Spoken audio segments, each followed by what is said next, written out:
हुकूमत तनहा करप्शन के खिलाफ जंग नहीं जीत सकती। इंसदाद करप्शन के आलमी दिन पर अपने पैगाम में वज़ीर-ए-आज़म ने कहा कि हमारी नौजवान नस्ल ऐसे मुस्तकबिल की मुस्तहिक है जो करप्शन से पाक हो। आने वाली नस्लों के लिए शफाफ मुआशरे के क़याम की कोशिशें जारी रखेंगे। वज़ीर-ए-आज़म ने कहा कि करप्शन और बदउनवानी घिनौना अंसर है। करप्शन मुल्क की मुआशी तरक्की को नुकसान पहुँचाती है और समाजी ताने बाने को तबाह कर देता है, जबकि करप्शन और बदउनवानी मुनसिफाना हुक्मरानी और मसावी मौके के फ़वाइद से लुत्फ़अंदोज़ होने से रोकता है। शहबाज शरीफ का कहना था कि करप्शन और बदउनवानी अवामी खिदमत की फराहमी को बुरी तरह मुतासिर करते हैं। बदउनवानी हुकूमतों और इसके शहरियों के दरमियान अदम एतमाद की बड़ी वजह है। ताकत का गलत इस्तेमाल करने वाले अवाम की मेहनत से कमाई आमदनी लूटते हैं। इन्हें अपने अमाल के नताइज का सामना करना पड़ता है। वज़ीर-ए-आज़म ने मज़ीद कहा कि हमारी हुकूमत हर सतह पर बदउनवानी को जड़ से उखाड़ फेंकने के लिए पुरअज़म है। नैब और दीगर कानून नाफिज करने वाले इदारे इस बात को यकीनी बनाने के लिए अनथक मेहनत कर रहे हैं। हम अपने इदारों की मेहनत की सताइश करते हैं और मुआशरे से बदउनवानी को जड़ से उखाड़ फेंकने के लिए इनके साथ हैं।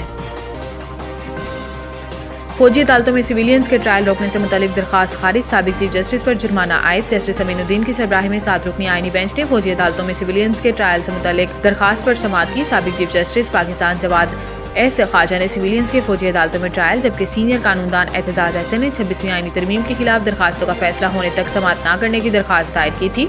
अदालत ने जवाद एस ख्वाजा के वकील से इस्तफसार किया कि आईनी बेंच को तस्लीम करते हैं, जिस पर वकील ने कहा कि मैं आईनी बेंच का दायरा इख्तियार तस्लीम नहीं करता। जस्टिस जमाल मंदोखिल ने साबिक chief justice Pakistan Jawad S Khwaja के वकील से कहा फिर आप कमरा अदालत छोड़ दें, जिस पर वकील का कहना था कि मौजूदा आईनी बेंच जुडिशल कमीशन ने नामजद किया है। जस्टिस जमाल मंदोखिल ने इस्तफसार किया कि क्या 26वीं आईनी तरमीम कलअदम हो चुकी है, जबकि जस्टिस मोहम्मद अली मजहर का कहना था कि आपकी तरफ से ताखीरी हुर्बे इस्तेमाल हो रहे हैं।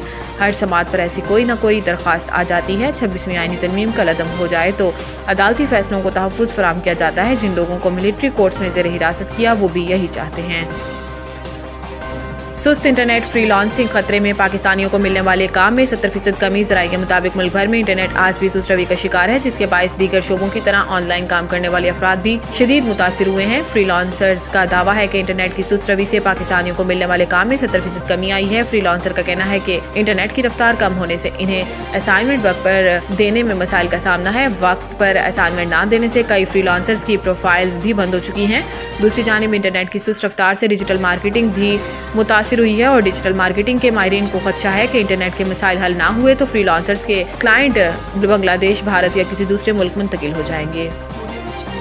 हुकूमत ने इमरान खान के खिलाफ कार्रवाई का असूली फैसला कर लिया। इमरान खान के खिलाफ विफाकी हुकूमत की खसूसी कंप्लेंट पर कार्रवाई का मंसूबा तैयार किया गया है। साबिक वज़ीर-ए-आज़म के खिलाफ पाकिस्तान पैनल कोड के तहत फौजदारी मुकदमा दर्ज करने का फैसला किया गया। इमरान खान पर सोशल मीडिया के जरिए लोगों को रियासत और रियासती इदारों के खिलाफ बगावत पर उकसाने के इल्जामात हैं। आला हुकूमती ज़राए के मुताबिक इमरान खान के खिलाफ कार्रवाई शुरू करने की मंजूरी विफाकी काबीना से ली जाएगी और वजारत दाखिला को विफाकी काबीना के लिए समरी तैयार करने का टास्क दे दिया गया है। FIA साइबर क्राइम विंग ने इमरान खान के खिलाफ इंक्वायरी की, जिसके बाद कार्रवाई शुरू करने का फैसला हुआ। विफाकी काबीना की मंजूरी के बाद इंसदाद दहशतगर्दी की खसूसी अदालत में इमरान खान का ट्रायल करने का मंसूबा है।